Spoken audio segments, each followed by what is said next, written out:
Lo que vamos a hacer hoy es mostrar lo fácil que se puede montar en internet una encuesta o un formulario para recabar información. Lo único que necesitamos, uno de los procedimientos que tenemos para hacerlo, lo único que necesitamos es una cuenta de Gmail. Cuando accedemos a ella, tenemos que pulsar sobre los documentos de Google, sobre los Docs, los Google Docs compartidos, para crear una nueva encuesta o un nuevo formulario. Se nos abre la ventana con todos los documentos que tenemos en Google Docs, documentos compartidos, y en este caso vamos a crear un nuevo formulario. O sea, dentro de la terminología Google, este tipo de encuestas pues, se denominan formulario. Entonces pulsamos sobre el botón crear y a continuación seleccionamos formulario. Esto nos lleva inmediatamente a una ventana en la que ya podemos empezar a crear el formulario, a construir. Lo primero que podemos hacer es introducir el título del que va a tener el formulario, por ejemplo, encuesta de prueba, y justo por debajo ya tenemos un par de preguntas que podemos ir aprovechando. Entonces, en primer lugar, escribiríamos el título de la pregunta, por ejemplo,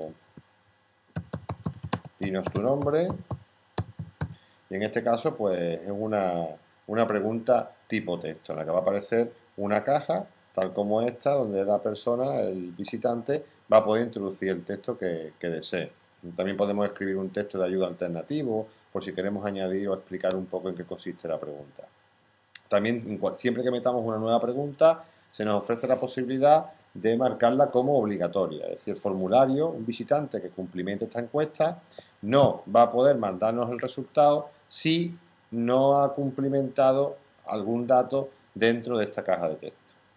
Bien, cuando terminamos con esa pregunta, pues podemos editar la segunda pregunta que nos dan aquí ya por defecto. Pulsamos sobre el botón editar y en este caso pues cuéntanos brevemente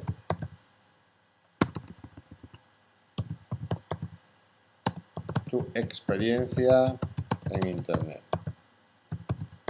En este caso sería una pregunta de tipo párrafo, porque ya puede ser que la respuesta sea más amplia, más extensa y requiera más espacio. Ya tenemos las dos primeras preguntas creadas dentro del formulario y podemos seguir añadiendo algunas más. Hay otra posibilidad también, es la de incluir texto en diferentes secciones, en diferentes partes del formulario para diferenciar sus partes, ¿no? En este caso, pues podemos, por ejemplo, añadir un encabezado de sección en el que lo llamemos datos personales y una descripción alternativa. Bueno, como todo está hecho de una forma muy interactiva, podemos cambiar de posición las preguntas, ¿eh? En este caso bastaría con arrastrar, por ejemplo, esta sección que hemos creado, esta cabecera de sección, arrastrarla al lugar que deseemos. Añadimos, bueno, tampoco os quiero cansar, simplemente, por ejemplo, elegir de una lista.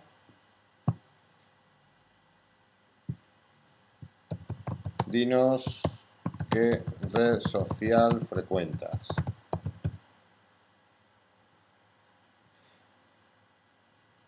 Bueno, lo vamos a hacer en vez de elegir una lista, una casilla de verificación. Y podemos introducir una serie de respuestas. Twitter, pulsamos sobre tabulación en el teclado para una más. Facebook, 20. Bien, como se trata de una prueba, bastaría, esta la vamos a marcar también como obligatoria, y bastaría aunque vosotros fuerais probando los distintos tipos y cuál es el resultado que se os mostraría. Bien, una vez que ya hemos terminado de crear nuestro formulario, nuestra encuesta, pues lo primero que deberíamos hacer es guardarla. Pulsamos sobre guardar y ya está. Bien, en este caso ya lo tenemos guardada en nuestro formulario. Si cerramos esta ventana y accedemos de nuevo a Google Docs, os fijaros que aquí tenemos el formulario que hemos creado, que es la encuesta de prueba. Si yo accedo a ella de nuevo, fijaros que ya hay una cosa que puede llevaros a confusión, y es que, bueno, lo que realmente se os muestra es una hoja de cálculo. En este caso, la hoja de cálculo es donde se van a recoger las respuestas que luego los usuarios van a volcar sobre la misma.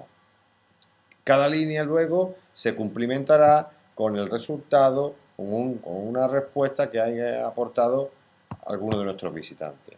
Si quisiéramos modificar el formulario, porque todavía no lo hayamos puesto, no lo hayamos hecho público, pues fijaros que aquí arriba en el menú aparece un menú formulario. Indica un 0, significa que todavía nadie ha cumplimentado el mismo. Entonces, si hacemos clic sobre esa parte del menú, podemos modificar el formulario, ¿de acuerdo? Y entonces, en ese momento, entraríamos en la misma pantalla que hemos estado anteriormente y podríamos borrar preguntas, modificarlas, añadirlas, etcétera, etcétera. Bien, pues con esto yo creo que ya es suficiente para que veáis cómo se crea un formulario mediante Google Docs. Luego ya en los siguientes vídeos veremos cómo publicarlo, cómo recoger resultados, etcétera, etcétera. Hasta ahora.